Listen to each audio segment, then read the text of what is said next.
For people unfamiliar with you, please tell us your name, your background, and what have you been doing for the last 40 years? Thank you, Ben. My name is Anna Maria Clement, and originally I come from Sweden. And my upbringing was normal, standard diet and lifestyle. But I lived on the countryside. I was very close to nature. But we went fishing, and people went hunting, and our freezer was always filled with deer and elk and everything. And then it started to happen something that I was fishing, and I looked at the fish splatting on the bottom of the boat, trying to survive, and something hit me that it was awful, that I was doing an awful thing and cruel, and that was the beginning. And I slowly became vegan, and more or less I became vegan because I was athletic, and as athlete, you want to be ultimate, and I felt it when I started to eat vegetables and grains and beans and everything different and got rid of all the animal-based foods. It was like, wow, this works. You had much more endurance. You didn't get the lactic acid. It's like any athlete should be on this diet. Anyway, long story short, then I wanted to study with people that was in this natural health field. Came to a lady that had, for about 30 years, been directed in clinic for rheumatoid arthritis, psoriasis, eczema, and all forms of inflammations, Crohn's colitis, asthma, epilepsy, everything except cancer. So I started to work with her, and I was on cloud 9. I just couldn't believe it. After a few months, people left wheelchair, left crutches, left medications, could live a normal life. And then Ann Wigmore, who founded Hippocrates Health Institute in Boston in 1956. Well, because she had healed her stage 4 colon cancer, she wanted to educate people. You know, naturally in Europe, it's clinics. We have clinics, we take care of you, but you don't know what to do when you go back home. So you're kind of dependent. We're creating independent people so that when they leave, they actually know what to do. They've been educated even how to prepare foods, how to exercise, and how to get rid of traumas in your life. We have a lot of psychology. So the Institute has moved on in so many ways, moved on to Florida from Boston. And you know, we have 4 kids, 7 grandkids, so that's a big part of what I've been doing. And you know, just to see the joy in people when they change. Our program is only 3 weeks, which is, you know, 21 days you can change habits. And it's enough for people to know what to do when they go home. But just to see, even after 3 weeks, that short time, the blood test changes. We have blood tests before and after. Oh my gosh, your body is so willing to recover. It's just waiting for it. And it doesn't matter what age you are. And so, you know, your body has a one-track mind. And it was not designed to give you a problem. It was designed to heal any form of problem. And a lot of times we get diseases and illnesses and we think, oh, it's my bad karma, or God is hitting me, and you know, it's sinful what I've been doing. And it's not like that at all. It's our lifestyle. It's what we've been around. The stresses of environmental pollution, electric pollution, and just stress from daily life and not eating well, eating non-foods. So people change. It's the beauty of seeing that people absolutely change, and they feel like they found themselves again. Their body starts working. They can exercise. Like first week, a lot of people, they're like, I can't exercise. And third week, they're out there jumping, doing all what they can, doing saunas and walking much more. And, you know, the possibility is the sky's the limit. And I think everybody needs to know that. And I just talked to empower women today, and that's the closest to my heart, of course. I want every woman to be empowered to be able to do what they are able to do, what they're here to do.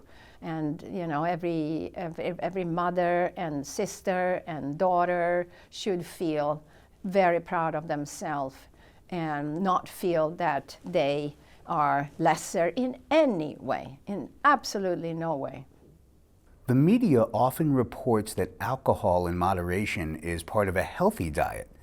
What do you think about alcohol's impact on our health?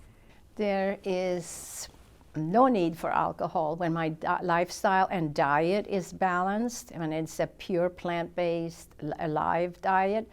Alcohol comes in as an alkaloid. It's a fake alkalinity, so it's called an alkaloid. And they come in when my diet is meat and poultry and eggs and white potato or rice, and which means that my diet is acidic. So now alkaloids come in and they kind of give the message to our system that we're cool, we're okay, we're in the balance because we have to be for our pH. And we're not. It's all fake. But our bodies get the message and we keep doing it. It becomes a bad habit. We learned it from our parents. We keep doing it. We teach our kids. When you're on an alkaline diet and a live food diet, what we see at the Institute, people don't miss their coffee. That's an alkaloid. They don't miss their cigarettes, an alkaloid. And the alcohol is an alkaloid. They don't miss it. They are surprised. People are actually surprised that, hey, I don't need it. I don't miss it. So that's the trick up our sleeve to get people off drugs, because they're all drugs. Some people say beans and grains didn't exist until 10,000 years ago, and therefore are not our natural foods, and our bodies aren't programmed to eat it. And therefore, we're meant to eat animal products. What does the best science have to say about this? If you look at our dental structure from thousands and thousands of years, or hundreds of thousands of years, you will find that we were absolutely made to grind food. We had roots, we had plants, we have seeds, that was our main food.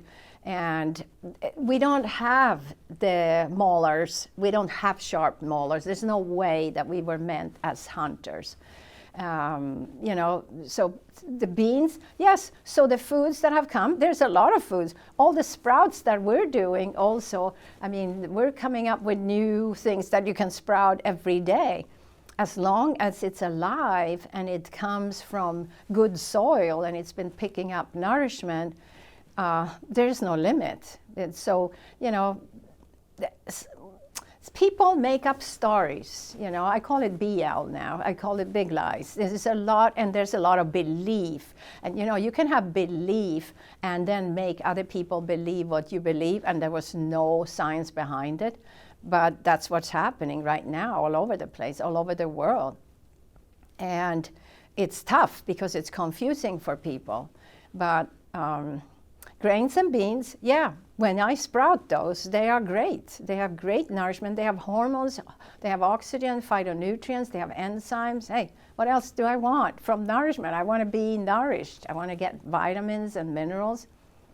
And this is pure, amazing food.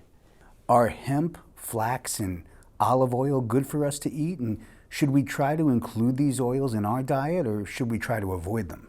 No, they're in moderation. Oils, you have to realize that, for example, a quart of olive oil takes 40 pounds of olives, so it's all concentrate.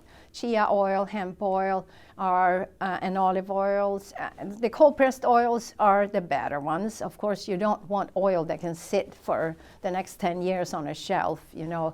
That's hydrogenated oils, and you don't want to touch anything like that. And unfortunately, a lot of food is made with that, especially food that is in packages and cans. So oils in moderation. Now, so a lot of people are 100% against oil, and that's usually people that work with heart problems, the stroke and the heart attack. And what happens is that you want to have them totally clean up their arteries, their veins, and make sure that you don't have a recurrence of these problems.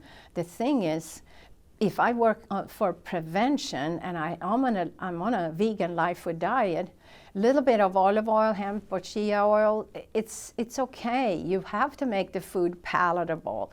I mean, I put some cayenne, I put some garlic, I put seaweed salts on it, like kelp and nori, and I put a little bit of olive oil or hemp oil on my salad, and that makes it palatable. And a lot of people that are new to this, they sure want to have some kind of dressing. So you don't want to have hydrogenated oils, you want to have good oils, and your salad shouldn't be swimming in it. A few drops, and you can mix it, if you like, with lemon and water and herbs, and then shake it up, and you don't need much then.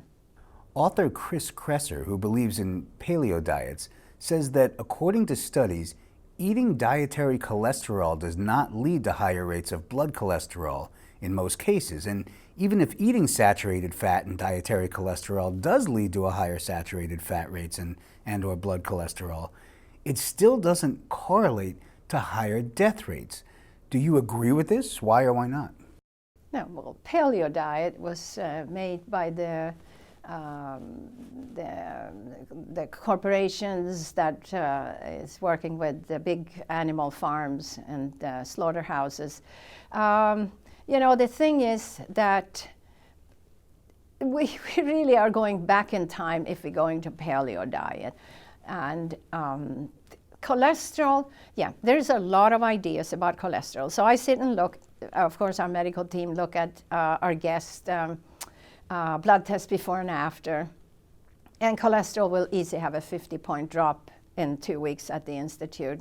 From the 3 weeks, it's a blood test before the first week and the third week, but it's really only 2 weeks in between. Some people drop 100 points. HDL will be improved, and LDL, the low-density lipids, will be improved big time. So if you say that, well, you get older, it's okay to have higher cholesterol. Yeah, but that should not have been from animal food. That should have been from your own production and your lifestyle. So your lifestyle should even out. You shouldn't be too low, no, but you shouldn't either be too high. If you look at Framingham heart study, it showed that if you have a cholesterol less than 150, then there's never been a reported heart attack. So, you know, no matter what science is saying that it's not so important, at the end of the day, when you see what happens, you say to yourself, well, obviously, this is where this person should be when they're on live food. And some people come very low. Some people have infections and traumas in their body that they have very low cholesterol, and they've been eating meat, but they can't digest it, and they even get better numbers. They get higher numbers. So for us, it's all about balancing and getting to where you should be. And we're not all the same, of course.